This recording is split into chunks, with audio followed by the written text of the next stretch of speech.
Hey Realtors, an Instagram tip I bet you didn't know, part 1.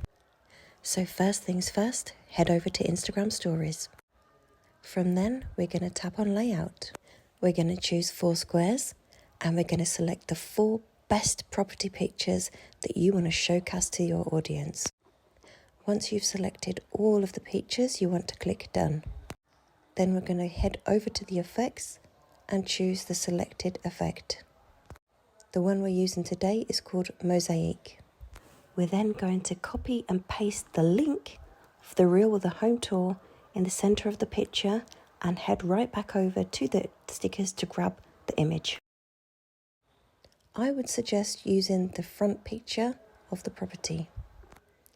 We're going to tap it to turn it into a circle and head right back over to the stickers and type in new reel. And what this is going to do is bring up a circular sticker that we can place around the circle, like so. We're then going to head back into the effects and find the tap button, which is going to let people know that when they tap this, they're going to be directed to the property listing. Now, to add a little bit more findability, we're going to tap the location of the property to make sure that we reach the audience.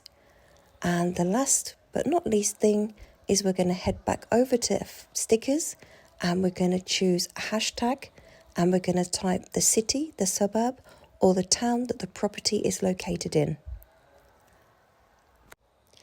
Just to make sure people know exactly what we're doing, we're going to add a little bit of text about what the property is, maybe where it's located, how many bedrooms to get them interested.